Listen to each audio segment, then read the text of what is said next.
Good afternoon, everybody. I'm very happy to be here and to be talking about system symmetries, especially in the context of the Earth. So my journey into weather started about almost 14 years ago.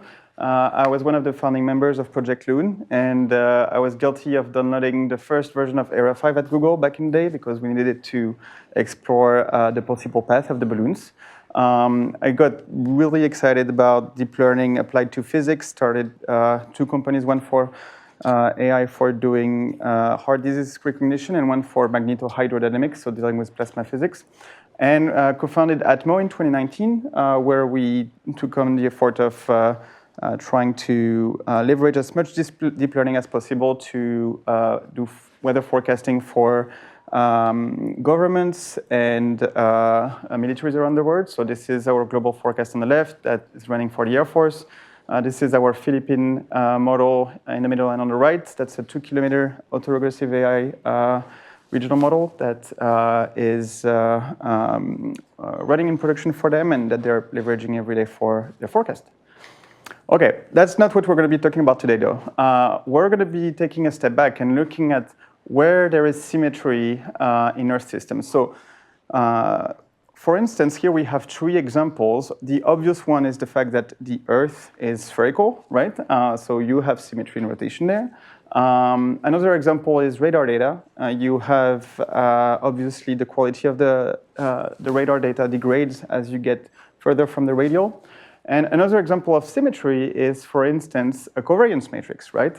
It's a positive semidefinite matrix and can be used for things like data assimilation when you want to know about your noise levels. So all the things have structure.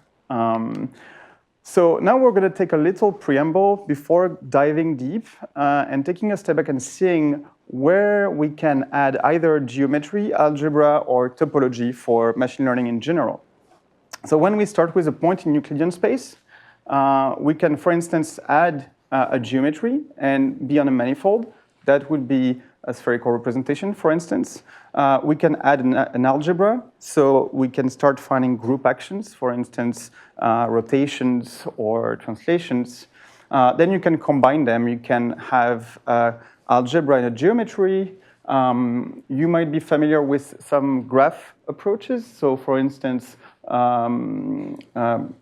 papers like GraphCast leverage graph extensively, and you can combine all these. So for the context of this talk, we're going to use these definitions. Topology will focus on relationships and connectivity. Geometry will focus on the measurements. So in that case, that would be distance or curvature. And algebra will focus on symmetry. So we're going to be spending a little bit more time on algebra. And what is symmetry in that context? It's a transformation that should not matter or that we don't really care about. Two examples of these applications. I mentioned GraphCast earlier. This is typically an application of topology for weather forecasting. And a paper I really like, which is the SFNO, leveraging basically rotation and spherical manifold before doing the learning. So we published about 2 years ago, this is work we've done with a lab in UCSB, where we went over the literature and looked, okay, we have all these possibilities of different manifold, different topology, and it's popping out everywhere in the machine learning and deep learning literature these days. So we tried to organize them in these tables and try to figure out, okay, what do they mean? Where do we put them? So the paper is basically tables that points to various papers. And if you take a step back and you wonder which kind of topology am I in, which kind of geometry am I in, or algebra, you can kind of get your way around this. So now we're going to go to the motivation. I have a variation on this. We should talk about it later, algebraic topology. Oh yeah, well that's actually the talk is going to be a lot about algebraic topology today. So what's the motivation for this talk? If you have trained these models, you might have noticed that the power spectrum is great, but it has this property when you, let's say you do a loss and you want to regularize with your power spectrum, you're going to be phase invariant, both for the whole shift, but also the phase coupling different multiple frequencies, that's all going to disappear. So here I gave a little example.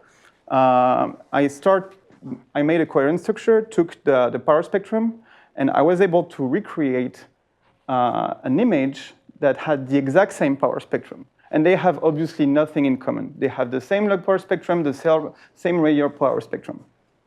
So now the question is, can we do better? Can we find an operator or something that will help us conserve more coupling at different frequencies?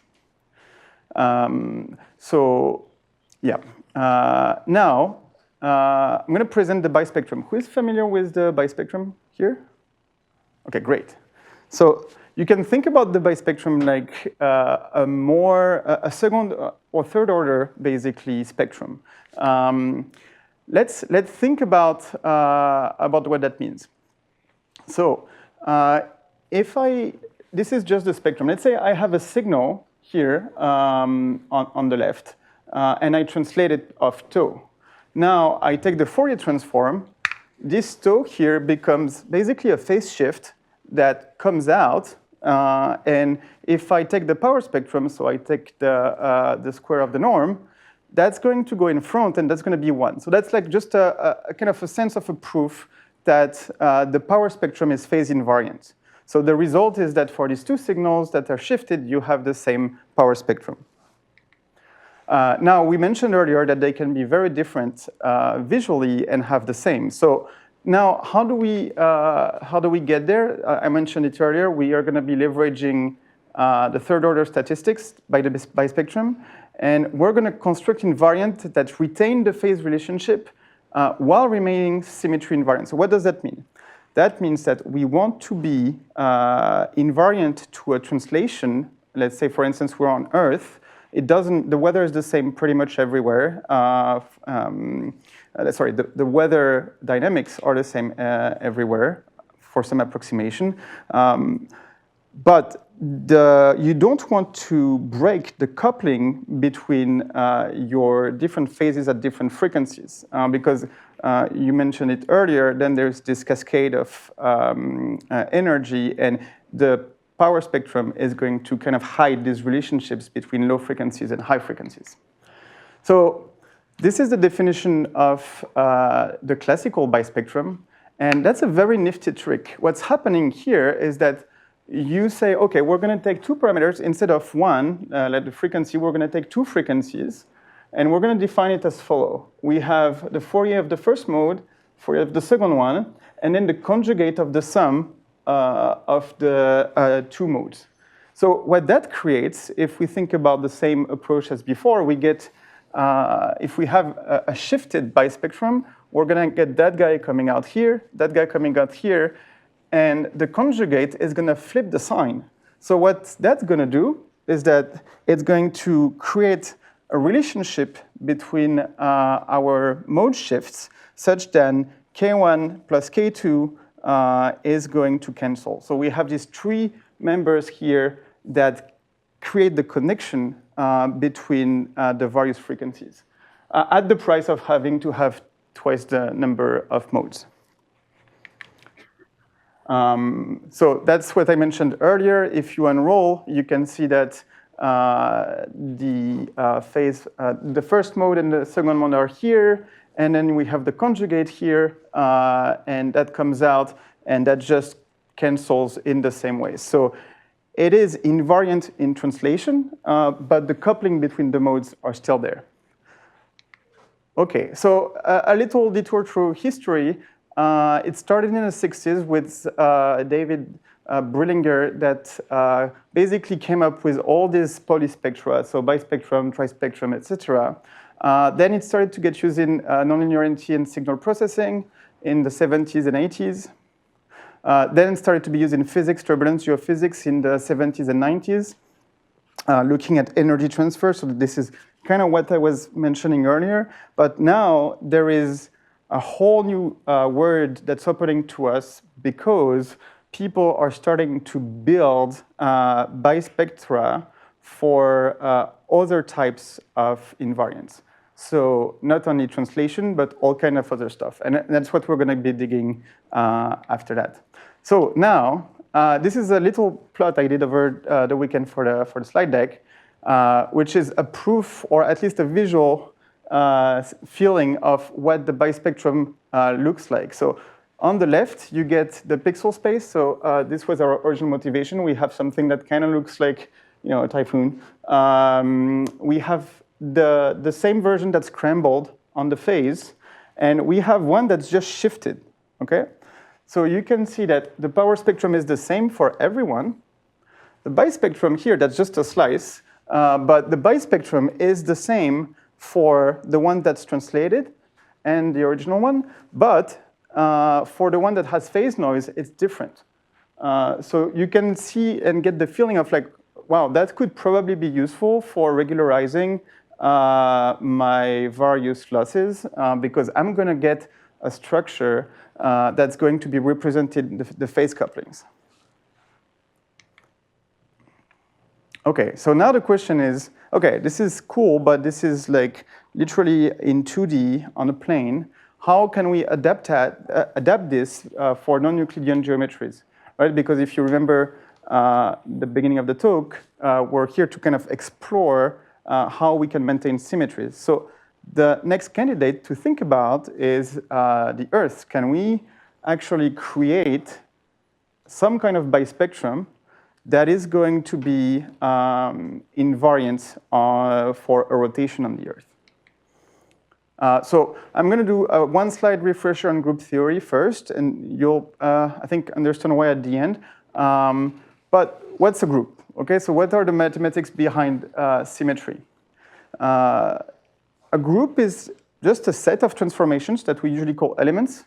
You can combine them. So for instance, for a rotation, you can go like one rotation, another rotation. That's still a rotation. Every transformation is reversible, so that's the existence of inverses. So you need to be able to go back, and you're still staying in the group. There is a neutral element, usually the identity.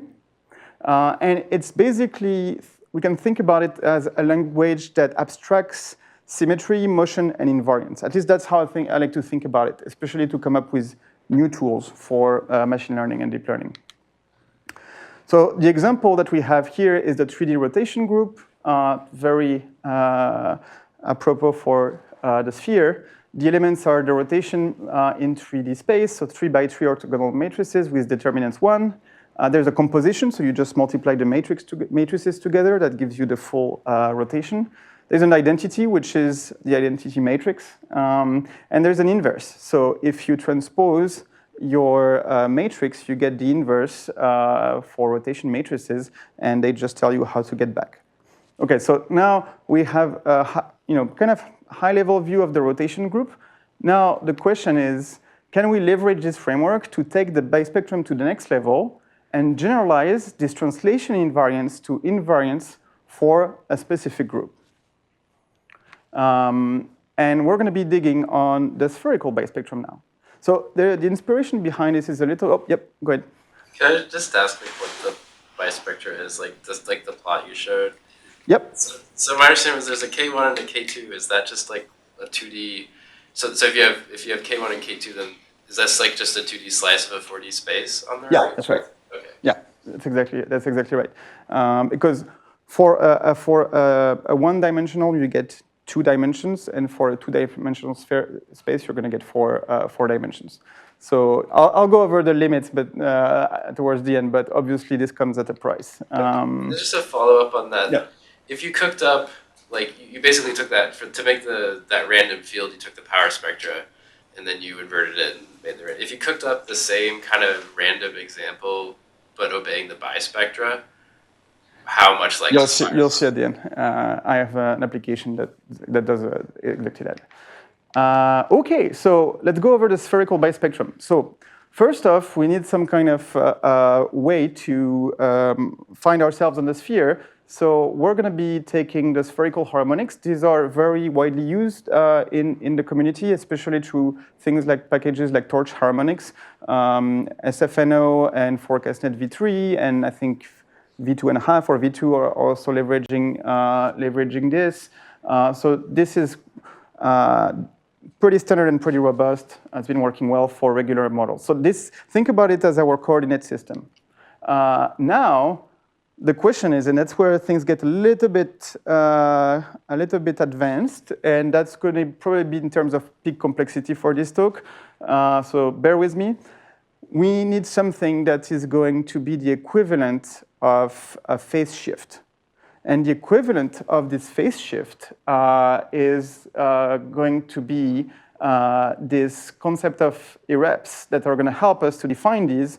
And they become these D matrices here that encode how a rotation works in spherical coordinates. Okay, so again, why is phase cancellation not enough? Spherical harmonics, they are matrix vector valued. They are basically, for a given L, they're going to be this complex vector of size 2L plus 1. And as you rotate the signal on the sphere, what you're going to be doing is you're going to mix these components between each other. And that's going to be encoding what it means to do a rotation following this group logic of the spherical harmonics on the sphere. So that's this new invariance mechanism that we're creating here. So now, side by side, that's the original bispectrum created in the 60s. Someone, I think in the 90s or 2000s, came up with the spherical bispectrum. And this is this kind of slightly more complex, and that's very often what you'll see in this domain is like, it's beautiful from like a group standpoint, but when you have to implement it, it gets a little bit dirty. Here, what you have to do is basically define your spherical bispectrum that takes 3 coefficients as a tensor product times this matrix that will map every single pair of your L1 and L2 to this L that is going to be your spherical harmonic. And this matrix is gigantic, but think about it like a map for that is a fixed matrix. It's not something that's learned. These are called the Chef-Gordon coefficients. So they are known. And this will basically map, hardwire how you do your rotations on the spherical harmonics. So that basically can be abstracted in a software package then, and you can just import your software package and think about it just like get your loss like this. So some history on the spherical bispectrum. In the 90s, 2000, it came up for the application of cosmology. The idea was, okay, how can we take all this data and think about it with group invariance, because the universe was kind of okay with this kind of group to detect a better model for the cosmic microwave background. And the key mathematical structure here was basically the work of Clebsch-Gordon on SO3, on like creating this big matrix to map how the things evolve. And now where it gets exciting is how we are actually leveraging this to think about it as invariance for neural nets. And very recently, this is work from Condor et al. And the work that we've based some of our newer work on with the lab with Professor Milan in UCSB for doing equivariant machine learning. Okay, so the takeaway is we now have a rotation invariant bispectrum on the sphere that we can use. It's great. So the journey was we had this bispectrum, this tool from the 60s. We generalized it on the sphere via symmetries. But why did I mention the groups? Well, the idea is like this. I want to give you a hint that you can find any group, any symmetry that you can think about as physicist or AI engineer and say, okay, how should I think about my invariance and how should I think about which group to use to basically reduce the need for data? Because the more symmetry you have in your neural net, and the less data you're going to need for training. And so basically, that can be done for a lot of groups. So we are working on an open source package that's minimalistic with a very small amount of dependencies, a little bit like, INOPS or torch harmonics, very small amount of dependencies. We're going to put it online probably around April with a paper that explains how to run it. Currently, I've used it to do the images for this slide deck, so it's starting to work reasonably well. So now let's talk about an application. I think that's going to be very aligned with what you were mentioning earlier. So let's do a simple problem. Let's say we generate some ground truth here, and we add a random phase. So here I just generated a random phase, and as you can see, it added, changed the level here, made this a little bit more round. So now, if we take this input and we have the power spectrum operator, the classical, spectrum, and we try to map it to ground truth. So this is not even a neural net. It's just do a descent gradient in the space of the pixels to try to recreate, like make these two match, okay? And that's the result. So it's barely changed compared to the original one. Now, if you look with the bispectrum, basically the optimization was able to reconstruct way more of the shapes. You can see that here it has the same roundness. Here. So you see how this matches much more. So, okay, this is a visual approach. Now, let's try to find a metric that quantifies all that. So if we look at the classical spectrum, the power spectrum, all the models have the same spectrum. So the input, the ground truth, the spectral, and the bispectral. Now, if we look at the phase alignment, so that's basically a correlation coefficient of the phases here. You can see that for the bispectrum generated one, we keep the phase pretty close to a coefficient correlation of 1, but for the spectrum, it just drops dramatically. Same for the input. Okay, so this is basically all the results on one slide, and I'm happy to chat about them more. This is a very, very small toy example. The main contribution here is writing the bispectrum package, not the toy example. And now I'm going to talk about limitations very quickly. So, as you might guess, there was this giant elephant in the room, literally, this C matrix that is gigantic. It grows at the power of 6 with the number of modes that you have. So if you wanted to show, like for instance, if you take your typical GraphCast or ForecastNet era 5 resolution, the size of the matrix would be 10 exabytes. So it doesn't really work. Now, there are plenty of ways to make this matrix. It's very sparse. There's plenty of ways to optimize it. You can obviously take way less modes. You can think about which modes are physical, which modes are of interest. But long story short, that's the big problem. Fast GPUs implementations are not available yet, but we're working on getting it in this package. If you're interested in collaborating on this, let me know. And what's next? So take the bispectrum, generalize it to more groups. Do an application on weather and climate, obviously. So that would be take a standard model that is usually optimized with the spectrum and the loss, and add the bispectrum. Look how much better it gets. There are applications. This is a paper we published on how to make the algorithm for the bispectrum more efficient when you go through this matrix. Found some nifty tricks on leveraging basically a graph structure to make this matrix operation more efficient. That's called selective bispectrum, and we were able to prove that it was still complete, even though the matrix was way smaller. And yeah, reach out if you want to collaborate on any of these. So this is the paper we did on the selective bispectrum.